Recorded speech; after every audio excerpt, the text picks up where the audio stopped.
నిన్నటి భారత్-పాక్ మ్యాచ్లో అంబటి రాయుడు చేసిన కామెంటరీ వివాదానికి తెరతీసింది. దాయాదుల పోరును వీక్షించడానికి తెలుగు సినీ రాజకీయ ప్రముఖులు దుబాయ్ వెళ్లారు. వారిలో ముఖ్యంగా మెగాస్టార్ చిరంజీవి, దర్శకుడు సుకుమార్ ఫ్యామిలీ, ఊర్వశి రౌతేలా తదితరులు ఉన్నారు. కెమెరాలు కూడా వాళ్ళని బాగా ఫోకస్ చేశాయి. మ్యాచ్ జరుగుతుండగా స్క్రీన్పై సుకుమార్ కనిపించగానే ఫ్రైడ్ ఆఫ్ తెలుగు అని ఓ కామెంటేటర్ అన్నారు. అయితే కామెంటరీ బాక్స్లో కూర్చున్న టీమిండియా మాజీ క్రికెటర్ అంబటి రాయుడు మాత్రం ఇదంతా పబ్లిసిటీ స్టంట్ అంటూ నోరు జారాడు.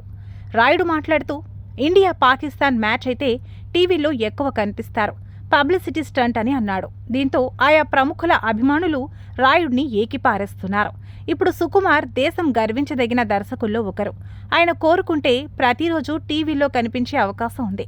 పబ్లిసిటీ స్టంట్ కోసం ఖర్చు పెట్టుకుని దుబాయ్ వెళ్లాల్సిన అవసరం ఆయనకు లేదు అంటూ రాయుడిపై నెటిజన్లు మండిపడుతున్నారు. ఇక మెగాస్టార్ చిరంజీవి చూడని పబ్లిసిటీ ఉందా? కెమెరా తన వైపు తిరగాలంటే ఆయన దుబాయ్ వరకు వెళ్లాలా? ఈ విషయం రాయుడికి తెలియదా అని క్రికెట్ అభిమానులు అతనిపై ఫైర్ అవుతున్నారు. తెలుగువాడై సాటి తెలుగు వాళ్లపై ఇలాంటి చీప్ కామెంట్స్ చేయడం కరెక్ట్ కాదని నెటిజన్లు రాయుడిపై దుమ్మెత్తిపోస్తున్నారు.